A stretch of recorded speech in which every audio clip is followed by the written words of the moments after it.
Yeah. I'm a product designer at Coco. Yeah. Yes. So let's proceed with the first question.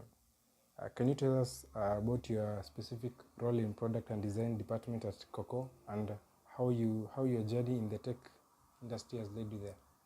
Okay. So as a product designer at Coco, my main role involves solving problems for users through design. Okay. So if you think about the applications you use on your phone, Yeah. that's part of the work that I do, designing those applications to try and solve problems for our specific users. And how I got into this is, while growing up, of course, technology was changing really rapidly, and I got interested in seeing how technology was solving people's problems. And when we got into the age of smartphones, computers, just working with, or rather using some of those applications that are on the smartphones and computers, got me interested, because sometimes you'd find one application that works really, really well, it's well designed, versus another one that's a bit not really good to use. So just trying to see how do I bring in, because I was also very creative growing up, I was very interested in arts, so trying to see how I can merge those two, technology and design, or rather my creativity, and that's how I landed into product design. So when exactly did your breakthrough come? Breakthrough for product design? Yeah. Was it after your high school or during your campus? I'd say it was actually after campus. So after high school, I did go to university and did study design.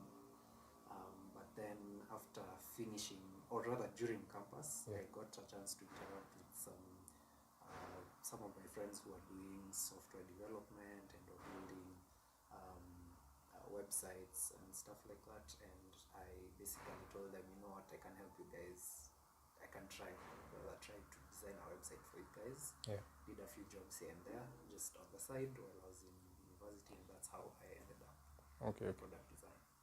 So can you walk us through the product development process at Coco, or rather, the methodologies used? Yes. So we use what we call human-centered design. So what this involves is basically, whenever you have users like the ones we are solving problems for, the first step is usually to figure out what problem do they have. So we do this through research. So doing interviews for our users, just talking to them, understanding what challenges they're going through, and then picking those problems, and then we go back to the office and we go into a phase where we now try and break down the problems and see what's the thing that we can solve versus what can't we solve. And then after we figure out what problems we can solve, we move into what we call ideation. So ideation is where we basically sit down and start drawing out something we call user flow, so a step-by-step process of how we can solve a problem for our users.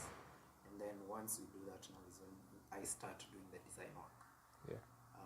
Then after the design work, we go and I'll build what we call a prototype. So this prototype, think of it like when you're using your application, what I'll do is design something that you can actually use on your phone, and then we'll take that back to the users, give it to them, see how they use it. Then whatever feedback they give us, we'll go back and maybe make a few changes, and then now hand it over to our development teams, and then they can build the final product. Okay. Yeah. So I have a question about the ideation. So how exactly do you guys come up with the whole idea? It's a mixture of different processes. So sometimes we'll based on the problem, sometimes you'll find some of the ideas or solutions are out there somewhere. So there's a bit of research involved there. So we'll go back we look at applications that have been built before, how are they solving the problems, if it's similar to what we have. And then if we find something that works for that specific problem, we'll take it and then modify it. But in a case where maybe that solution hasn't been built, what will happen is that we'll sit down as a team. So our engineers, our product managers, designers, the business team, and try and during something that we call like workshops, we'll sit down and just go slowly and try understand, okay, this is a problem, how do we, and we'll come up with different solutions. So everyone will have a different idea of how to solve the problem, and then we'll try and prioritize which solution looks like the best solution, and then now go with that and start building the prototype from that. Okay, that sounds so fun and interesting. Yes, it's fun. It can also be very, very hectic, because sometimes there are problems which you don't really know how to solve using tech. There are some problems that you can't actually solve using tech. It's more of a business process problem. So yeah. Okay, which leads me to my next question. How does your team prioritize features and decide the innovations to pursue within a new product? Yes, so how we decide that is we'll look at different things. So one is, of course, the research that we've done with our users, so to understand what it is exactly they need.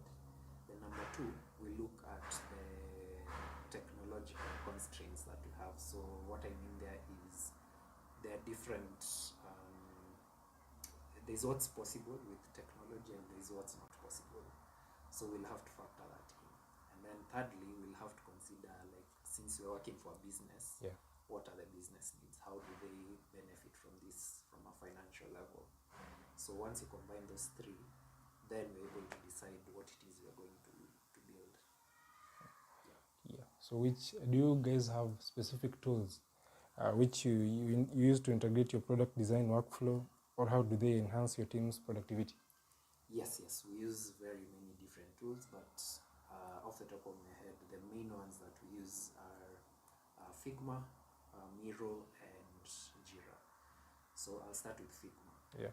Figma is what us as designer, that's me, that's what I use to now design the actual screens that users will use. Then Miro we use for brainstorming. So when we have that problem, before we even come to a design, we need to break down the problem, come up with different flows of how to solve the problem. That's why we use Miro. Yeah. And then the last one is Jira. Jira just helps us track the work that we're doing. So it's more of a project management tool. Yeah. So I'd say those are the main tools. There are other tools like that people like the engineers will use, the product managers, the other many different tools, but for me as a product designer, those are the three main tools that I work with. So after you guys are done with the product, how does Coco incorporate user feedback into a product that you have actually released to users? So incorporating user feedback, I think what we do there is something that we call user testing.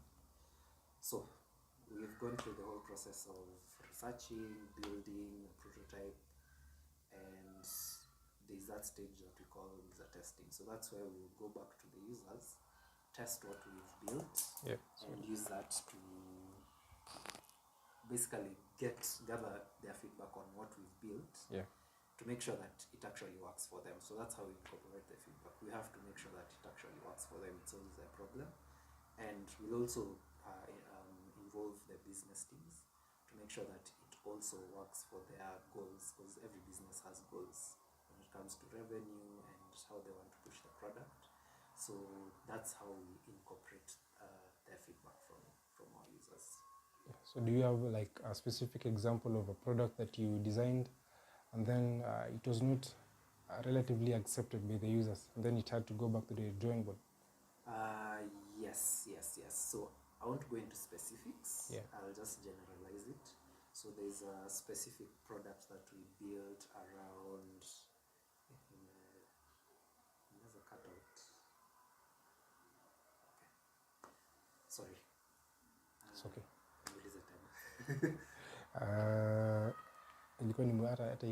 Nilikuwa nimeuliza is there a specific product that was released into the market and then it was not relatively well received, and then it had to go back to your team? The drawing board. Yes. It's actually not just one product. So there are a couple. So the times you find that we, just due to maybe different priorities in the business, we find that we might not go through the proper process of talking to our users and understanding what they need. Sometimes we'll just create a product and push it out to them. So yes, we've done that before. There's one that I remember where we built it was just one screen showing So we work with agents. Yeah. So it was basically showing our agents some of their performance metrics and fuel. So we sell fuel. Coco sells fuel through agents, and we wanted to show them like the fuel that is in their KPs and all that. Unfortunately, the way we designed that screen they didn't really understand a lot of the things that were put there. It was a bit too technical for them, so we had to roll that back and basically do a whole redesign of it. And then it was released back to them. Yes, after we went through a couple of iterations, so at least now this time around we involved them and then built something that they actually needed, simplified everything and gave it to them. Yeah, so what recent technological trends do you think are influencing the product design landscape, and how is Coco adapting to the change? I think the obvious one, of course, is AI. Yeah. So I don't say that we've implemented AI at Coco yet, but it's definitely something that we're looking into right now. There are different areas within our products, because we have many products within Coco, that we feel AI would really help in automating some of the processes, maybe reducing the human involvement and human interaction. And one specific area I can think of the top of my head is when it comes to agents being able to solve their own problems at their shops. So whenever there's a system issue, I'm sure there's a way you can integrate AI to help them or give them a step-by-step process of how to solve issues with those fuel inputs. Yeah, so it's more like your idea is incorporating AI as customer care for the... In a way. Not fully, because you still need customer care. Yeah. But there are those things that customer care doesn't really need to be there. An agent can easily do it on their own. So there are some ideas we can explore there. Okay. So innovation often involves high risk taking.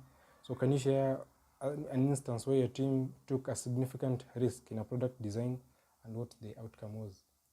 I would like to go back to, let me mention another one. I was about to go back to the fuel one. Yeah. But there was a project that I wasn't, before I joined Coco, this was already running, but it was a project that involved basically enabling our agents to sell more products in their shop other than the fuel that we have. So we did pilots for that. I think we did it for almost a year and a half, but unfortunately the business model just did not make sense. So eventually we had to completely cut down that product. So that's how we've done that. So when such happens, how does it like demoralize the team, or you guys learn from the experience? Yes, I think it's both. So on one side, if you really spent a lot of time on the project, you can get demoralized because you spent a lot of time trying to solve that specific problem. But also it helps us learn, because now for that specific one we learned that it wasn't really even the product that was a problem. It was the business model, and it just didn't make sense for our market. Okay. Yes. So it's also a good learning experience when you try some of these experiments, take some of those risks.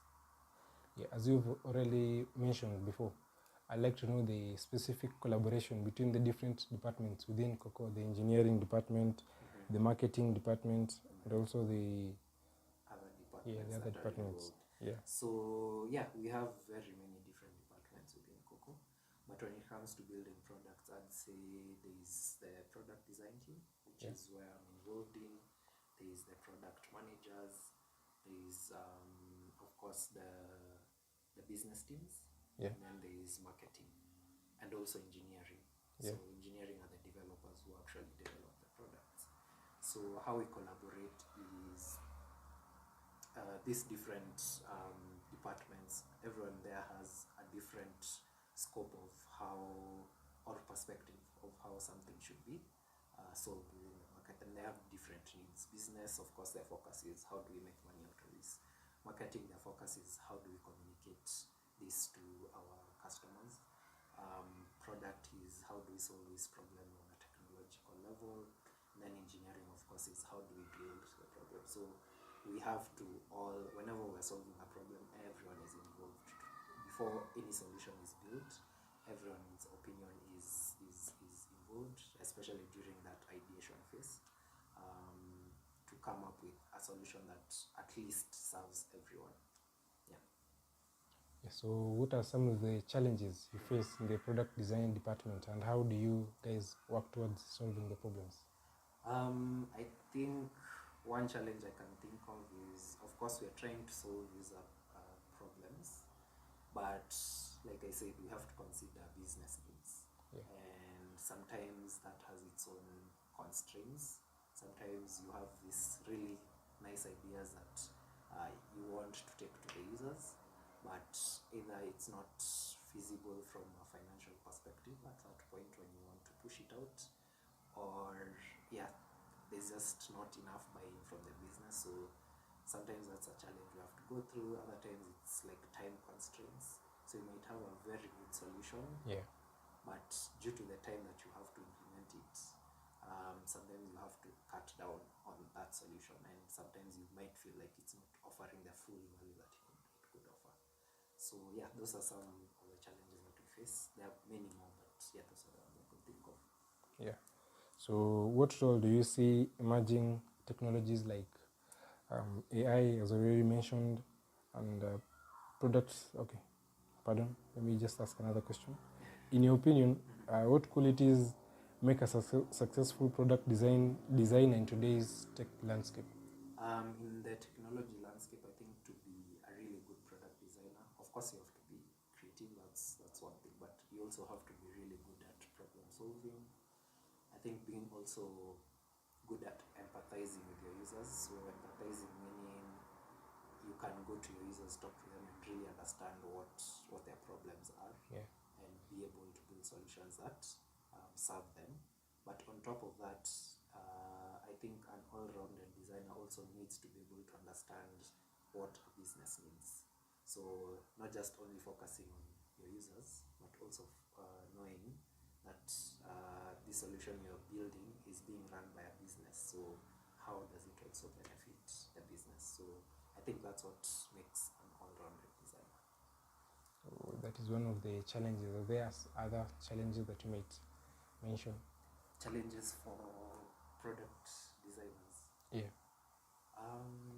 Or perhaps challenges at Coco in general?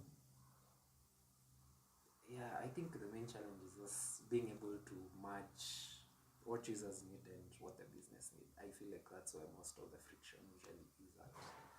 Because once you sit in some of these meetings with the business people, you realize that how they think is very different from how a product team thinks. As we're all about making sure our users have the best solution ever, for them it's more of a financial decision, like how much will it cost me to build this solution, and what am I going to pick out of it? Yeah. So being able to, when you're building a solution, being able to merge those two easily, I think that's where a lot of friction usually is. Okay. Are there specific reference books or resources you will recommend to someone who's interested in product design? Yeah, there's one I've been reading recently called the MOM Test. Yeah, what's it about? It's a really good book that helps you. It's basically around, it's a book around research. Yeah. And research around talking to users. So basically it tries to help you ask better questions when you're talking to users. Because, for example, you go to your user and ask them, trying to think of an example that I went through recently. Like when doing a user testing of a product, let's say I've designed a product and there's a filter there for days and weeks and months, and I want them to filter the information there within those 3 parameters. Instead of asking them, how will you filter this information in terms of days, I would go and ask them, something like, I want you to show me how you would look at information that was at maybe a specific date. Yeah. So already there they won't directly go to the date that you're telling them. They'll have to look at the app and then try to, okay, I'm trying to look for information for a specific date. So how would I do that? I can't use the monthly, I can't use the weekly. I'd have to go to the day, select a day, etc. So through just shifting that question, you're able to see how they will navigate through the app, and you can get better feedback than just telling them, can you show me how to access this information? And, using the date filter, because now you're already telling them what to do. Yeah, you have to make them think on how to. Yes, make them think about how they can access that information rather than telling them how to access the information. So Mom Test, it's a really good book. Online, YouTube, like there are different channels on YouTube, even Figma, like tutorials on how to use certain tools. There are different courses online, like fundamentals of UX by Microsoft. So there are many resources online. So which major resource have you been using for a long time? I want to say I don't have a specific one. Yeah. For me, it's always been grabbing different bits of information. Then you put them together. Yes. So I'm more of what you call a self-taught designer. So I didn't go into any specific course and do it. I mostly just out of interest went and picked different courses and saw how people solve different problems online. Yeah. So yeah, I don't want to say that I have a specific course that I've done around product design. Yeah. Are there any exciting upcoming projects currently at the product design department working on you might want to share? I can't share specifics, Yeah. but yeah, there are some exciting projects, especially around. So I work specifically on the team that deals with agents. So there is an interesting product that we're working on right now that will help our agents basically be able to monitor their sales better, be able to manage their shops easily. So yeah, it's something that we're working on, and hopefully by the end of this year we should be able to give them something to use. Yeah. So could you perhaps share one of your greatest development in the product design team, or one of your happiest moments, either at Coco or throughout your career? One of my happiest moments. One or two or three. I think this is not in relation to Coco, this is outside Coco. Yeah. So there are two products that I've designed. So one is called Reja and another one is called Bookkeeper. And basically the reason I'm really proud about them is the fact that these are people who just approached me and asked me to build them like a quick, it was more of a, what we call MVP, a minimum viable product. So basically designed something really quick for them to be able to showcase to their investors. Yeah. And basically, like for the Reja one, after I was able to design and build the first version of that app's design, it enabled them to at least get some investment from some international investors. So that was really nice to see. That my work was very influential in them getting some investment. So you work based on the specific user demand, not if I also want the same product that you designed for another person, will I get it without involving you? What do you mean? For example, the one who asked for the Reja. Yeah. So would I also get the same without involving you? I think if you wanted to design it in a custom way, you would have to involve me, or any product designer, doesn't have to be me. But basically, you need someone who can bring that vision to something tangible when it comes to apps and websites. So I mean, there are tools online that people use to create like a very rough version of the application. Unfortunately, most of these tools are very technical, so you find that at the end of the day, you still need a designer to help you figure it out and build you something. So yes, I'd say you still need a designer. So would you prefer working on individual basis or working as a team? It's a bit of both.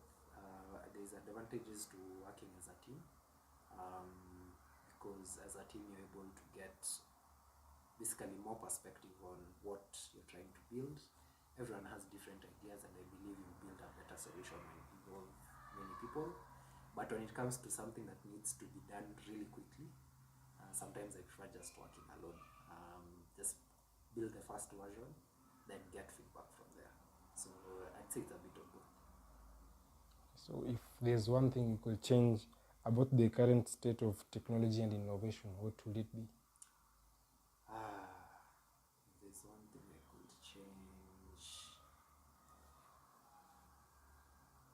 Okay, when it comes specifically to product design, I think mainly just involving designers more in the product development process, because one thing, this is something that's currently changing, but previously when I started, a lot of the times it used to be like, let's say the business team, the marketing team, they come and tell you, this is what we need you to build, just build it. And sometimes you'd find you don't really understand what you're building because you haven't talked to users, you haven't done the research, because it's someone who's just coming and telling you, build me this, I want it this way, and that's it. But I think companies now need to start involving designers more, and not only designers, even researchers, to better understand what problems they're trying to solve in the market. Because once you understand exactly who you're solving for and what you're solving, I think you're able to create better products, as opposed to assuming that you know the problem that people are going through and then just get a designer from anywhere and tell them, I want you to build ABCD like this, when you haven't really understood the problem that you're solving for. So I think one thing that needs to change, and is currently changing, especially in the Kenyan market, this is not something that happens globally. I think globally they're way ahead. But in Kenya, I think we need to involve designers and researchers more when it comes to building products, because how we've been trained to solve problems is not the same way that maybe a business person has been trained to solve a problem. Because for us, we'll try and dig deep when talking to users and try and understand why do we even need to solve this. Yeah, so how do you balance between work and your personal life, considering you might be running ahead of deadlines? Yeah. So how do you manage to balance your time? So I think from a daily basis, I just have a schedule of tasks every day that I need to get done. I basically don't try and do too much in a day. Like, I usually have a cutoff of how many tasks I can do in a day, and I feel like that keeps me a bit sane. Because when I started, I used to, like, sometimes I'd give crazy, like a client would come to me before I went into employment. A client would come to me and they'd say they want this, and I'd tell them, don't worry, I can give it to you tomorrow. And then you go work and work. Remember, maybe there are 3 clients who've asked me that on the same day. So by the time I'm done with my day, I'm like, oh, okay, now I have to spend maybe an entire night. You have to translate trying to work. Trying to solve, or rather build, these 3 different solutions. But I've learned that it's good to take it slow. So nowadays I try and just make sure that I don't have too many tasks within a day. I try and just lock it down to a certain number of tasks within a day. I have a specific time that I work. Sometimes I'll go over that time, but I try and keep it between 8 to 5. Try and finish all the work that I need to do within that day. And basically, I don't overpromise when it comes to delivering work. But yeah. Okay, so what would you tell someone who wants to be a product designer? Like, what should you do? Where should you start? And how should you manage? To become a product designer right now, I think one, of course, you have to have the interest in. So what will you tell someone who intends to be a product designer? What should he or she do? Where should he or she start? And how should the person manage? Okay, so to be a product designer, I think number one is just having the interest in solving problems, because design is more about solving problems than it is designing actual actual screens on your laptop. So having that interest. Then once you have that interest, it's more about learning on how the industry of product design works. So for that, I think just going online, YouTube, reading online, and also interacting with people who are in product design. I think the best way is to practically go and do something, like pick an application and try and design it or redesign it. That's how I started. Pick an application, try and redesign it. If someone has maybe a job that they want to do, like a website, volunteer your services. Sometimes you can even do it for free. That's how I did it. Sometimes just do it for free for the learning experience, and that's how I think you build into being a product designer. Yes. So I think that will be all for today. I want to wish you and your team all the best in your designs, your products, and also to the marketing team and the sales team, so the engineering team. Yes. Yeah, that will wish you all the best. Thank you. Thank you for your time.